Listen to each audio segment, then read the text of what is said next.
presse quotidienne régionale et les télévisions locales vous présentent le Club des Territoires.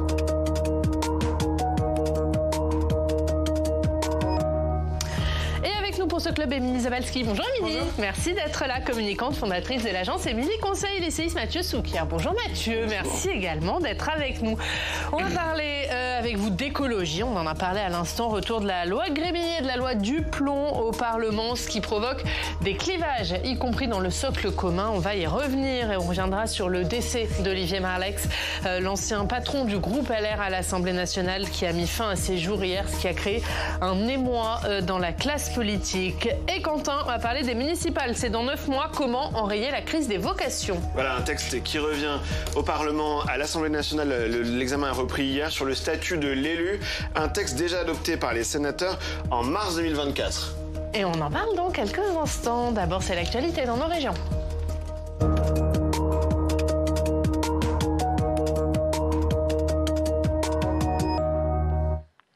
Et c'est l'heure de notre reportage en région. Et on le disait, c'est le retour de la loi Grémillet au Parlement. Une loi qui avait vu un moratoire sur l'éolien et le photovoltaïque mis en place à l'Assemblée nationale. Finalement, ça a été rejeté. Ça a fait éclater des tensions autour des énergies renouvelables.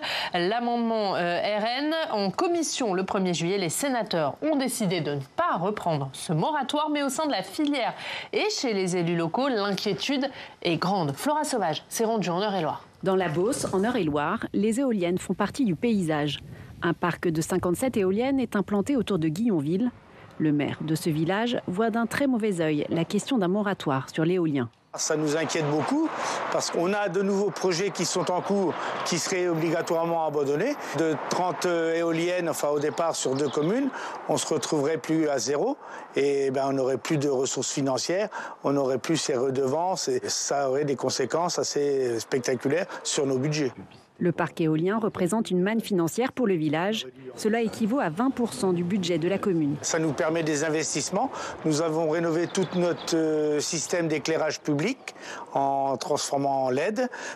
Nous continuons d'entretenir nos réseaux de voirie communale. Et nous avons un projet sur la commune au niveau d'un ancien terrain de foot. Face aux baisses des dotations de l'État, les communes sont allées chercher de nouvelles ressources financières. L'éolien nous a permis depuis une vingtaine d'années de pallier à cette baisse qui a commencé dans les années 2008 en gros. Et donc on a réussi à compenser, on va dire en partie, cette diminution des aides de l'État. Pour les élus locaux comme pour les représentants de la filière qui compte 80 000 emplois, la remise en cause de l'énergie éolienne est préoccupante. On est malgré tout une industrie. Comme tout acteur industriel, le manque de visibilité et les modifications réglementaires ou législatives de façon très importante ces dernières années nuisent à la stabilité et à la visibilité. Ça nuit à la création d'emplois, ça nuit à la création de valeur et ça nuit à la création de richesse. Même inquiétude au sein du syndicat des énergies renouvelables. Parmi nos adhérents, on a des filiales de groupes étrangers qui s'interrogent aujourd'hui sur le fait de savoir s'il faut rester en France ou pas. Et parmi les arguments qui sont invoqués, il y a cette question du risque lié à l'instabilité des décisions politiques en matière de politique énergétique. Si les énergies renouvelables font débat au sein de la classe politique, en commission, les sénateurs ont choisi de ne pas reprendre le moratoire sur l'éolien et le photovoltaïque. Malgré ce rejet, les représentants de la filière restent vigilants, notamment après la tribune du président des LR souhaitant arrêter les subventions publiques dans le secteur. Voilà, on le voit en Eure-et-Loire avec ce reportage de Flora. Mathieu, la vigilance et l'incertitude et l'inquiétude qui pèsent sur cette filière des renouvelables. Oui, alors on parle souvent de ce que coûtent ces nouvelles filières. Là, en l'occurrence, on avait le témoignage de maires qui disent que précisément, chez eux, c'est économiquement important que d'avoir une filière qui s'installe. On est quand même dans un contexte très étonnant. Nous savons que la transition environnementale va devoir se faire. Nous savons même que nous sommes en retard par rapport aux engagements, y compris que nous avons pris nous-mêmes. Il nous faut donc accélérer. Alors il est vrai qu'une transition d'une telle ampleur, ça bouscule des intérêts en place, qui ne sont pas que des intérêts économiques. Ça va modifier un certain nombre de nos habitudes de vie au quotidien. Mais mener une transition environnementale et même accélérer, ça supposerait un volontarisme politique et même un courage politique incontestable pour sortir de ces conservatismes ou d'une forme d'immobilisme de la société. Et tout le monde est en cause, encore une fois. Il y a un immobilisme dans la société. Pour autant, Pour autant, vous avez des calculs politiques aujourd'hui, en particulier à droite, qui tablent sur une forme de fatigue, d'essoufflement de l'opinion qu'on ne constate pas dans les enquêtes. Quand vous prenez les enquêtes, et y compris les plus récentes, je pense à des enquêtes qui ont été produites notamment au moment des européennes, les Français ne demandent pas en fait une pause en matière environnementale. C'est tout le contraire. Puisque justement ils ont compris qu'il fallait y passer, ils demandent une forme d'accélération, à condition qu'on ne soit pas dans l'idéologie, mais dans l'efficacité et dans la justice. Or, vous avez aujourd'hui des calculs politiques qui contribuent qui aboutissent à ce que on freine, à ce que de nouvelles alliances politiques s'opèrent, alors que ça ne correspond ni aux besoins de la société, ni aux attentes de l'opinion. Moi, j'ai l'impression que, passé la crise Covid et la guerre en Ukraine, on est tous redevenus pro-nucléaire d'une manière assez magique. Et on a oublié que c'était important quand même d'avoir un mix énergétique qui soit un petit peu équilibré. Là, c'est très en défaveur des énergies renouvelables. On avait l'ambition de rééquilibrer ça, ce qui est indispensable. Et on est en train de reculer. Moi, j'ai l'impression que c'est un peu une flemmardise écologiste. C'est-à-dire, voilà, on pense nucléaire, on prie nucléaire et on mange du nucléaire matin, midi et soir, en oubliant aussi ce que ça a coûté depuis les années 60, parce que quand on fait le cumul de tout ce qui a été investi dans le nucléaire, de tout ce qui est investi en maintien, en maintenance, c'est énorme en fait. Et ce qu'on donne aux énergies renouvelables est très très limité. Et pourtant, c'est important. Donc je trouve que c'est très dommage qu'on abandonne ça sans penser à tout ce qui a été comme recul sur les ZFE, sur aussi la rénovation énergétique. Je pense qu'on le paiera en fait plus tard et qu'on est en train, mais ça c'est assez inscrit dans les gouvernements précédents là qu'on a eu ces derniers temps, c'est que l'écologie est vue comme une contrainte, comme une dépense, et on n'a jamais réussi à en faire un investissement pour l'avenir, parce que cet investissement, il est dans un plus long terme que le temps politique. Et c'est ça qui est terrible, parce que il y a ce problème-là, et puis il y a évidemment le problème de la trajectoire financière qu'on a du mal à boucler. Et Quentin, ce débat, il va avoir lieu au Parlement parce que la loi Grémillet, qui trace la programmation énergétique, elle est de retour. Voilà, cette proposition de loi trace une perspective pour notre mix énergétique, une programmation pour la France dans les années à venir, avec un objectif de 60% de nucléaire dans le mix électrique d'ici à 2030, 50% à l'horizon de 2050. Concrètement, cela correspond à 14 nouveaux EPR deuxième génération, au lieu des 6 sur lesquels planche aujourd'hui EDF. De leur côté, on le voit que dans le même temps, les LR proposent un moratoire sur les énergies renouvelables. On l'a dit depuis le début de ce club. Le président des LR, Bruno Retailleau, qui a signé une tribune dans le Figaro la semaine dernière, qui s'est donc bien dit favorable au soutien nucléaire et contre le soutien public à l'éolien et au photovoltaïque qui, selon lui, n'apporte au mix énergétique français qu'une intermittence coûteuse à gérer. Eh bien, ce matin, sur notre antenne, le sénateur LR Daniel Gremillet, qui est donc l'auteur de la proposition de loi dont on parle, il a remis les choses au clair. On ne peut pas se passer de ces énergies renouvelables. Il va donc contre l'avis du président de son parti. Écoutez, c'était tout à l'heure sur notre antenne. Le moratoire n'a pas de sens, puisque le moratoire, aujourd'hui, il ne peut pas permettre effectivement de corriger la décision dans laquelle on est aujourd'hui, à savoir que nous n'avons aucune capacité supplémentaire d'énergie sur nos territoires, qu'il y a là encore besoin de décarboner et qu'il y a besoin d'être en capacité d'augmenter l'électrification des usages si on veut être au rendez-vous par rapport à l'évolution climatique. Allez, deuxième réaction que je voulais vous faire écouter, le sénateur écologiste Yannick Jadot, il y a quelques minutes, là encore sur notre antenne. Il ne veut pas de ce texte d'initiative parlementaire. C'est une proposition de loi, donc ce n'est pas un projet de loi. Écoutez l'ancien candidat à la présidentielle. Qu'est-ce que ça dit, Gremillet et Duplon ? Ça dit que le gouvernement ne fait pas son boulot. Parce qu'en fait, on parle de lois qui sont uniquement issues du Parlement. Qu'est-ce que ça veut dire quand c'est issu du Parlement ? C'est pas le problème de l'initiative parlementaire. Ça veut dire qu'en fait, vous n'avez pas d'étude d'impact. On n'étudie pas les conséquences d'une loi qui, sur la loi Gremillet, projette la France sur le reste du siècle en matière d'infrastructure énergétique. Il n'y a pas d'étude d'impact. C'est une aberration absolue. Mais ça dit aussi que la droite, qui il y a un an était dans le noir au fond d'une cave, à qui Emmanuel Macron a donné le pouvoir, est ivre de son pouvoir. Voilà, donc le texte qui revient au Sénat cet après-midi, ce soir. Le Sénat qui a expurgé en commission le texte de 12 articles pour simplifier son adoption qui avait été chaotique, enfin l'examen chaotique la semaine dernière par les députés. Et donc texte qui reviendra à l'Assemblée nationale pour une nouvelle lecture à la rentrée en septembre. C'est l'engagement qu'a pris le gouvernement. Ouais, et ce sera à suivre. Il a raison, Yannick Jadot, le gouvernement ne fait pas son travail sur ces questions énergétiques et notamment sur la programmation énergétique pour les années à venir. Ce qui est sûr, c'est que depuis 2017, on a une ligne politique erratique sur ces sujets. Parfois, Emmanuel Macron a été capable d'accélération assez notoire. Il est le premier président de la République à avoir parlé de planification écologique. Alors, c'était à la faveur d'un entre-deux-tours. Il avait besoin de se rallier les suffrages de la gauche à la présidentielle. D'accord. Il n'empêche qu'il avait mis en place, en tout cas, un outil avec le SGPE, le secrétariat général à la planification écologique, qui était assez inédit et qui pouvait piloter, qui permettait quand même de piloter une action de façon assez ambitieuse et efficace sur ces sujets. Elisabeth Borne avait même ce titre-là lorsqu'elle était Première ministre, elle avait la planification également dans son titre. C'est en réalité malheureusement la seule des premiers ministres à avoir occupé Matignon au cours des dernières années, à avoir eu une forme de conscience écologique. Alors, je ne fais pas injure à Édouard Philippe, à Jean Castex et à Gabriel Attal que de ne pas avoir fait de l'écologie une priorité. Émilie a raison en fait. Il y a eu un twist dans la société française où on a condamné pendant longtemps le nucléaire, puis on a découvert qu'il avait dans un contexte nouveau, géopolitique et énergétique nouveau, quelques vertus en matière notamment de souveraineté énergétique. Et même Yannick Jadot nous dit ce matin qu'il ne faut pas fermer de réacteurs. Absolument, absolument. Donc de ce point de vue-là,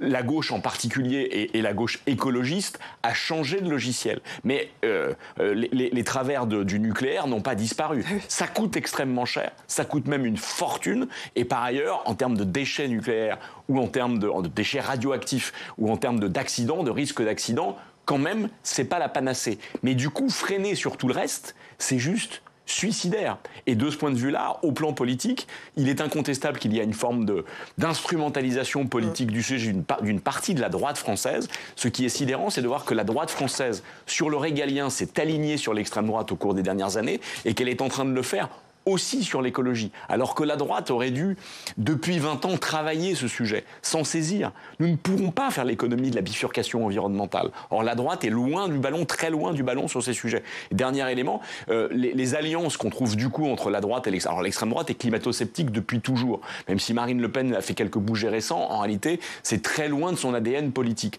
La droite et l'extrême droite s'alignent comme elles le font en réalité au Parlement européen. Le plus inquiétant, c'est que ce qu'on observe au plan national, on le connaît de façon accélérée à Bruxelles-Strasbourg, où le PPE désormais en fait mène la danse et préfère nouer de droite du Parlement. Absolument, et préfère l'équivalent des LR, mais au niveau européen, préfère nouer des alliances désormais avec les partis, les groupes d'extrême droite, en particulier pour freiner la transition environnementale, plutôt que de continuer de s'allier avec ses alliés d'hier, qui étaient notamment les sociodémocrates et les écologistes. Ah oui, moi je constate exactement ça, c'est-à-dire que Bruno Retailleau, c'est une surenchère en communication pour cibler un électorat qui est en effet très sceptique sur la transition environnementale, hein, l'électorat du Rassemblement national, et c'est pitoyable. Moi, je me demande, en fait, la question que je me pose, c'est quel contre-pouvoir il va pouvoir y avoir justement par rapport à toutes ces décisions qui vont aller dans le sens du globalement tout nucléaire. Ce qui est étonnant dans la fibre, l'ADN Macron, c'est qu'il était au départ, quand même en 2017, assez pro-business. Et quelque part, dans la transition environnementale, il y a quelque chose à faire sur le business. Et d'ailleurs, les Chinois, ils ne nous ont pas attendu sur le photovoltaïque et ils nous ont doublé. Et donc, même maintenant, ça va être très très loin devant nous. Il y a quelque chose à faire sur cette filière. On aurait pu saisir cette ambition-là de se dire, on fait une transition environnementale, on fait du business là-dessus, on va éclairer des gens sur des modes de production, j'imagine, locaux, des choses comme ça. Il y avait quelque chose à faire. Emmanuel Macron, ça n'a pas été sa fibre. Édouard Philippe, c'était pas sa fibre, il l'avait même avoué. Donc ils ont un peu renoncé pour du business un peu plus traditionnel et on s'en mêle les pattes parce que la réindustrialisation, elle a du mal à se faire et c'est dommage. Il y a quelque chose à saisir, peut-être un prochain saisira cette occasion. Vous avez trois modèles. Vous avez le modèle américain, avec l'Amérique de Trump, qui, en la matière, devient totalement anachronique. C'est-à-dire qui recule à marche forcée. Vous avez par ailleurs, effectivement, une écologie autoritaire. Vous avez la civilisation écologique prônée par le Parti communiste chinois aux affaires en Chine, qui accélère. Aujourd'hui, on parlait d'éolien. 40% de la production d'électricité éolienne, c'est la Chine. Et nous, au milieu, on devrait inventer précisément une écologie démocratique, efficace. Et pour l'instant, on ne sait pas le faire. Sur le Green Deal, au niveau européen, on recule. Alors on va parler des municipales. Elles auront lieu en mars prochain et se pose la question de la crise des vocations. Comment l'enrayer, comment y remédier? Quentin, les députés, hier, ont commencé l'examen d'une proposition de loi qui vient du Sénat. C'est le texte dit statut de l'élu. Oui, on en parle depuis très longtemps ici au Sénat, Chambre des territoires, comme on dit, qui représente en particulier les collectivités locales en France. Face aux difficultés des maires, les sénateurs ont écrit une proposition de loi qui vise à améliorer les conditions d'exercice des mandats locaux, en particulier dans les petites communes. Le texte a été adopté au printemps 2024. Il avait été porté à l'époque par Françoise Gatel, devenue maintenant ministre de la Ruralité. Il avait été signé à l'époque, rendez-vous compte, par 309 des 348 sénateurs, dont l'intégralité des présidents de groupes parlementaires. Écoutez à notre micro Françoise Gatel, à l'époque donc sénatrice. Aujourd'hui, on parle du changement de relation par rapport au travail où les gens, ils ont envie d'avoir une vie professionnelle, une vie personnelle, une vie familiale. Pour un élu, c'est pareil. Donc nous, on considère que si vous devez exercer votre mandat et vous avez besoin d'aller à des réunions obligatoires, vous devez être indemnisé de vos frais de garde. Tous les gens qui travaillent dans des entreprises, ils connaissent ça. Vous n'avez pas, entre guillemets, à payer de votre poche votre engagement.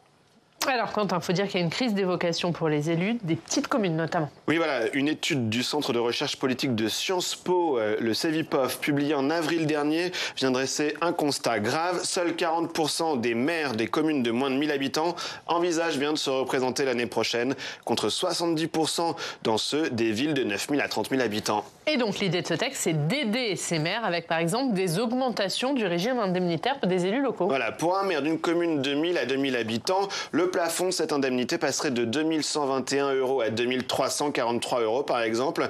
Un moyen donc de mieux valoriser cette fonction, afin de mieux aussi pouvoir cumuler son emploi avec le mandat de maire. Le texte qui vise également à prendre en charge les frais de transport ou encore à améliorer le régime de retraite des élus ou encore lutter contre la perte de revenus lors d'un congé maternité, ce qui est arrivé par exemple à la maire de Poitiers l'année dernière.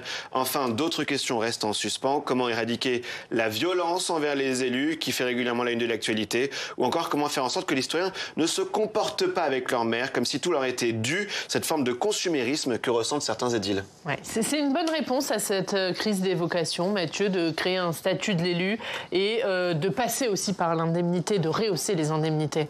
Alors, ça fait longtemps qu'on en parle, effectivement. C'est une arlésienne. C'est d'autant. Alors, c'est absolument indispensable. Mais attention quand même. Le CEVIPOF a produit un certain nombre d'études sur les maires. Je pense notamment aux travaux de Martial Foucault, qui a permis de qualifier, de documenter ce qu'il a appelé un blues des maires. Il y a effectivement un blues des maires. Alors, ça tient à plein de choses et ça tient surtout à une forme de fatigue, de lassitude démocratique de la part des élus locaux qui se disent pris en tenaille entre l'État et l'État qui leur laisse de moins en moins de pouvoir et de moins en moins de moyens, ou qui parfois leur délègue des pouvoirs sans leur déléguer les moyens qui vont avec.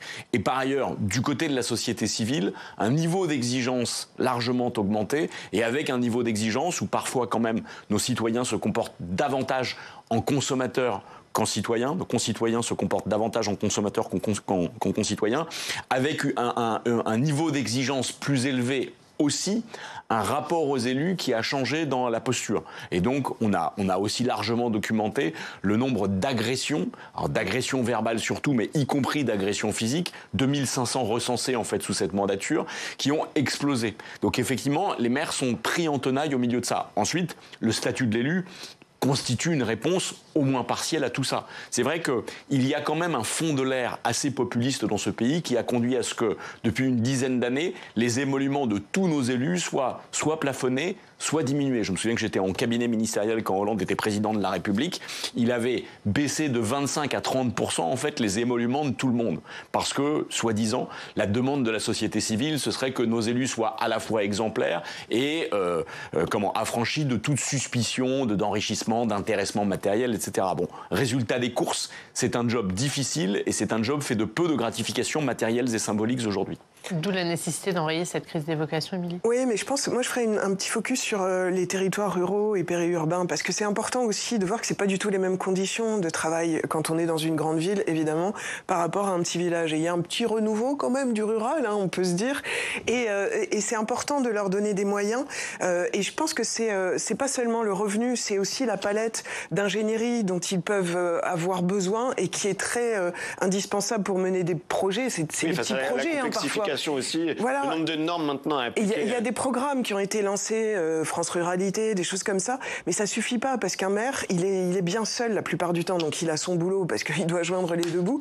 Et pour lancer des projets, même des projets de cette compétence dans ces grands EPCI, ces communautés de communes qui sont équipées, les petites communes ont du mal à suivre. Donc je pense que c'est bien d'améliorer leurs conditions, c'est bien de voir que proportionnellement, peut-être les maires de petites villes, ils ont besoin de plus et qu'on continue à les accompagner sur cette ingénierie, sur des chefs de projet, sur des gens qui puissent les accompagner dans toute leur palette de fonctions et toutes les infrastructures petites, même si elles sont petites, qu'ils puissent les développer. La démocratie ne tient plus que par le local. La crise démocratique est absolument partout. La poche de confiance qui demeure, elle est au niveau local avec les maires et elle est même en augmentation. Vous avez en gros 60% des Français qui disent faire confiance à leurs élus locaux. On est même monté à 70%, en particulier parce que au niveau national, depuis 2 ans, le spectacle donné à voir continue de dégoûter nos concitoyens. Il y a une poche donc de confiance au niveau local qui tient à une demande d'efficacité qui est considérée comme au niveau local satisfaite. Donc au contraire, il faut aider les élus locaux à bien faire leur boulot et à être aussi efficaces qu'ils le sont aujourd'hui. Parce qu'elle est en danger, cette démocratie locale. Il faut craindre au municipal, dans 9 mois, un nombre de communes où il n'y aura pas de candidats.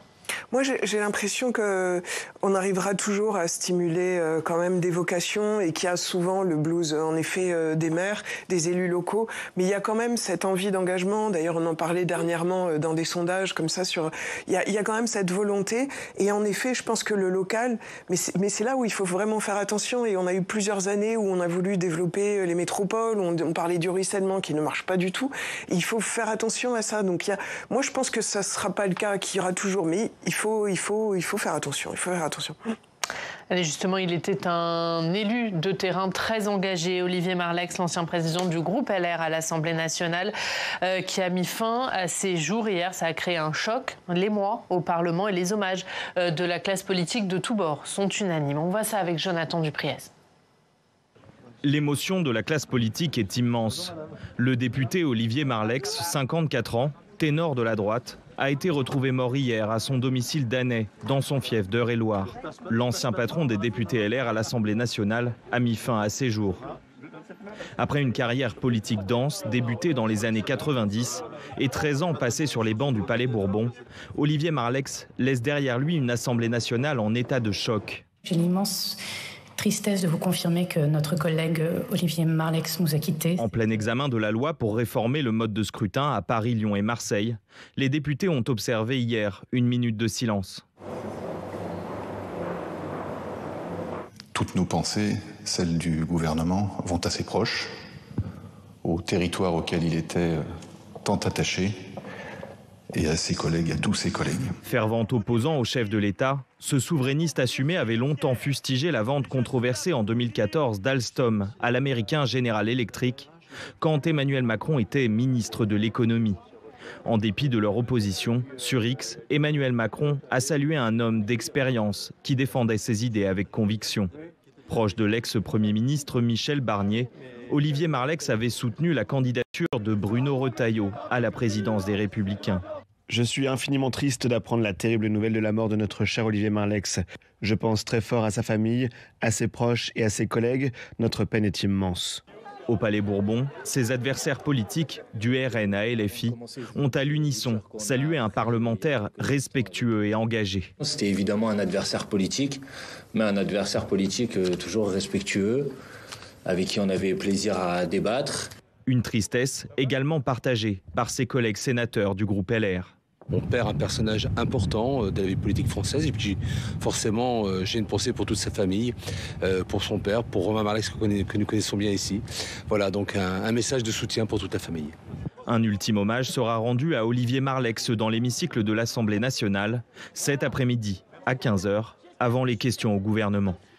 Et on regarde la une de l'Écho-Républicain, c'est la presse régionale du département d'Olivier Marleix, l'Eure-et-Loir. Décès d'Olivier Marleix, le choc, l'annonce du décès du député Dreux qui a donc suscité une onde de choc dans la sphère politique et au-delà. Et la presse régionale lui rend hommage ce matin. Émilie, effectivement, hein, ça a créé un choc. Hein, on l'a vu, hein, on a vu les réactions unanimes de la classe politique et l'émoi dans l'hémicycle de l'Assemblée nationale. Oui, on sent même de l'émotion et puis les mots d'Emmanuel Macron, alors que c'est vrai qu'il était quand même, il avait eu des coups assez forts. Mais je reviendrai sur les mots de Manuel Bompard. C'est vrai qu'il faisait partie de cette classe politique assez classe, j'allais dire. C'est-à-dire qui arrivait à avoir des oppositions fortes, mais avec beaucoup d'allure et quelque chose dont on manque parfois à l'Assemblée nationale, quelque chose qui était d'un certain niveau, discrétion aussi, mais voilà, c'était fort, c'était marqué, c'était des oppositions assez fortes, et notamment les attaques vis-à-vis d'Emmanuel Macron quand il était ministre de l'économie sur Alstom. Donc voilà, des convictions fortes, mais cette façon de faire dont on aimerait parfois voir un petit peu les hommes et les femmes politiques aujourd'hui un petit peu plus revêtus. Ouais. C'est quoi la politique à l'ancienne, Olivier Marleix? Oui, il y a de ça. Alors effectivement, on comprend l'émotion. C'est une mort brutale d'un homme encore jeune et c'est une mort volontaire, ce qui toujours suscite des questions supplémentaires. C'était devenu progressivement une figure de la droite, effectivement, ancien collaborateur de Nicolas Sarkozy, figure du Parlement, proche de Michel Barnier. Je fais le lien avec le sujet précédent. Michel Barnier est le seul homme de droite à avoir jamais parlé de dette écologique. Voilà, il était de ce point de vue-là assez seul dans son camp en portant ces sujets. Il avait fait de la lutte contre la corruption un de ses chevaux de bataille. Il avait à ce titre été distingué par l'association Anticor, ce qui n'est pas rien, et ce qui dans son camp politique est aussi assez rare. Et je note que l'unanimité quand même des hommages rendus par la classe politique, je veux dire, de Marine Le Pen à Jean-Luc Mélenchon. Jean-Luc Mélenchon lui-même a été un des premiers en fait à dégainer un hommage appuyé. Ça dit bien que quand même de temps en temps notre représentation nationale, notre représentation politique peut mettre de côté un certain nombre de sujets et pourrait d'ailleurs le faire un peu davantage en manifestant dans le débat public peut-être davantage de courtoisie, de respect et de tempérance qu'elle ne le fait habituellement. Merci à tous les deux. On a vu la une de l'Écho républicain. On va voir les autres unes de la presse régionale avec vous, Quentin.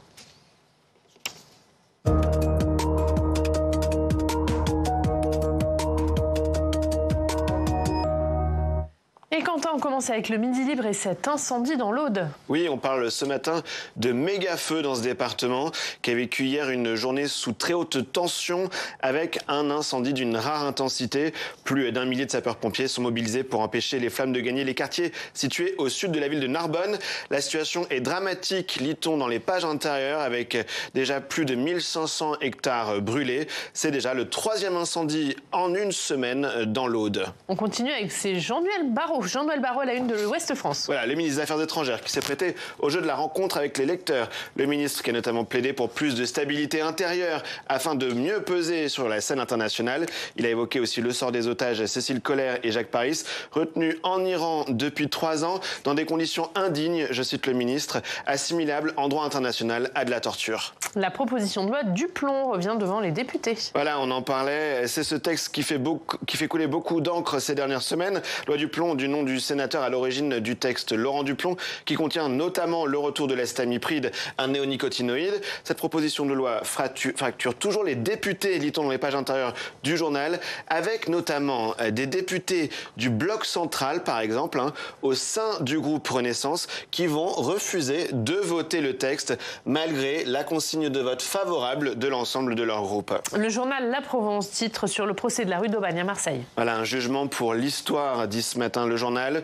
Proches des victimes et associations ont regretté des peines trop clémentes. On a vu des scènes de forte tension dans la salle d'audience au moment du délibéré et devant le tribunal. Certains ont crié, notamment sur les élus condamnés qui sortaient de la salle. Ordures, salauds, ce sont les mots entendus hier à Marseille. Allez, évidemment, on termine avec le Tour de France. Voilà, avec 2 équipes ce matin dans la presse quotidienne régionale. Ceux qui disent au revoir au Tour, comme on le voit à la une de La Voix du Nord. Quand les Picards et les Normands préparent l'arrivée des coureurs aujourd'hui. Numéro spécial de Paris-Normandie avec 17 pages dans le journal consacré au Tour. Un événement pour Rouen où le Tour n'était plus venu depuis 13 ans. Le dernier cycliste à s'être imposé dans la ville au 100 clochers, c'est le sprinter allemand André Greipel. En 2012, il était surnommé le gorille. On le voit, les bras levés à l'intérieur du journal. Une très belle étape qui nous attend aujourd'hui avec un parcours accidenté qui sera favorable aux punchers comme Mathieu Van Der Poel, l'actuel maillot jaune, génial. Ce sont voilà toute l'analyse de Jonathan Dupriez à la rédaction, qui est fan de cyclisme et qui a pu me glisser toutes ces infos juste avant d'écrire cette émission. De rendre à César, ça va à César.